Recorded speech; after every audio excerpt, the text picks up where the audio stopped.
100% atualizado. É ruim de aturar. O Ancelotti vem aí. E muita taça eu vou ganhar. Será mesmo? Vamos com calma debater isso aí. Eu me chamo Bruno Quintino, este é o time de fora. E hoje o assunto é muito óbvio, né? Carlo Ancelotti na seleção brasileira.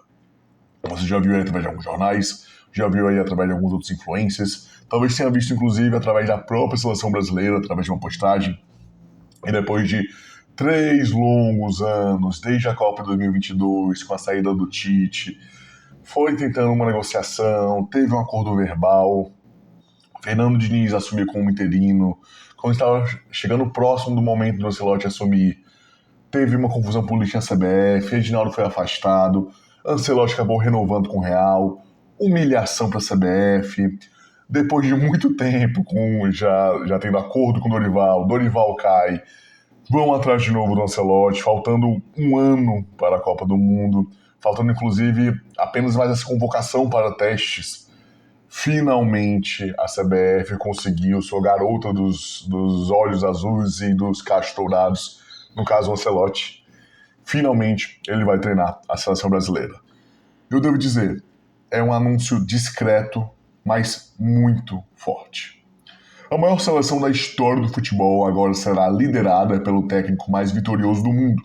Carlo Ancelotti, sinônimo de conquistas históricas, foi anunciado nesta segunda-feira pelo presidente da CBF, Edinaldo Rodrigues, como o novo técnico da seleção brasileira.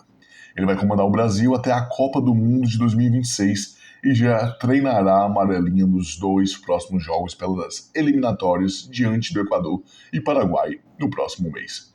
Trazer Carlo Ancelotti para comandar o Brasil é mais do que um movimento estratégico.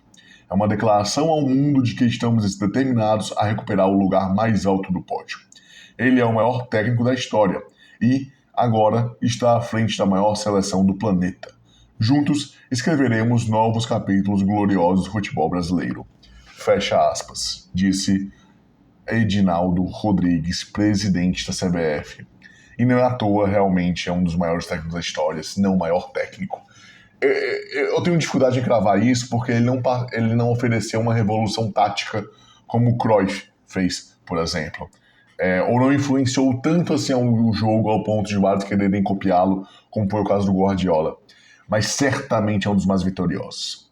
Ele é o técnico, é o maior vencedor da Champions League, tem 5 títulos, o que é absurdo. Tem vários times que não tem sequer um.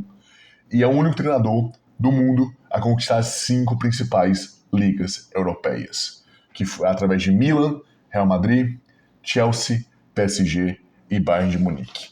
Isso é imenso. Não apenas um currículo muito vitorioso e muito amplo, também é um técnico que ele sabe trabalhar bem com o jogador.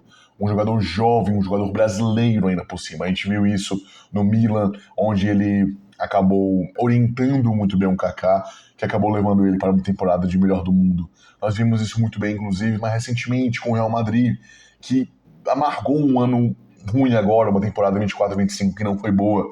Afinal de contas, eles perderam a Copa do Rei contra o Barcelona, foram eliminados nas quartas de finais da Champions, estão a 7 pontos nesse momento, atrás do Barcelona em La Liga, ou seja, uma temporada sem títulos. Mas a história dele mostra o quanto ele é vitorioso e mostra nos bastidores o quanto ele consegue ter o elenco, ter um time, ter especialmente jogadores jovens na palma de sua mão.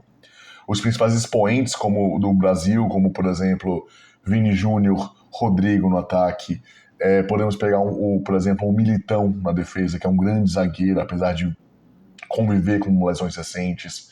Eu tenho certeza que ele também vai extrair muito bem do Rafinha, que joga no Barcelona, mas através do Brasil, ele vai saber extrair o melhor dele. Seja através do papo com um jogador jovem, seja através de conseguir potencializar os talentos.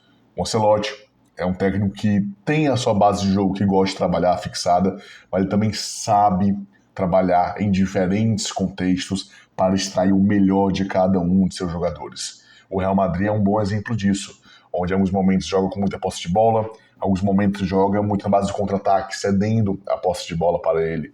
Às vezes tem para o adversário. Às vezes tem um jogo muito vertical, às vezes tem um jogo de muitos toques.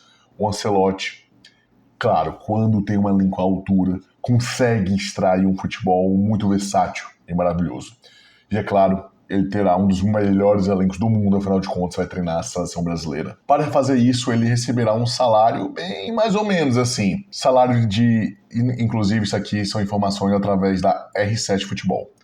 Salário de 5 milhões de reais por mês, bônus de 5 milhões de euros caso o Brasil vença a Copa de 2026, aluguel de uma casa de luxo no Rio de Janeiro, carro blindado, seguro de vida, equipe de segurança particular, plano de saúde internacional, um jato à disposição alugado pela CBF para levar o treinador para a Europa quando desejar. Eu achei esse contrato meio fraco, não tem vale-refeição, mas tudo bem. Ou seja, a CBF, enfim, está gastando dinheiro para poder trazer um grande técnico como esse. Entre tantas regalias que a CBF acaba trazendo para quem trabalha para ela, ou para amigos, vamos colocar assim, ao menos o dinheiro está sendo bem investido em um técnico de ponta. E a fala da CBF sobre o Ancelotti estar vindo treinar na maior seleção do mundo ser uma declaração ao mundo de que estamos determinados a recuperar o lugar mais alto do pódio é grande, é forte e é necessária. Se você perguntar para os mais velhos que viram Pelé jogar, viram Garrincha jogar, viram o Esquadrão em 70, ou não tão velhos assim, com seus 30, 40 anos, que viram o que foi Romário e Bebeto na Copa de 94, ou mesmo o Fenômeno, o Rivaldo e vários outros na Copa de 2002. O Brasil perdeu grande parte do respeito e perdeu grande parte da capacidade de cativo, de cativar o seu público, de cativar o mundo que antes tinha. Não se pode viver apenas do passado. E é necessário tanto resgatar isso, mas também olhar para o futuro, para que se possa criar mais. Uma das grandes baboseiras que eu estava vendo muito jogador, muito jornalista, várias pessoas comentarem era não pode ser técnico estrangeiro, precisa ser técnico brasileiro. O Brasil foi sempre campeão com técnico brasileiro.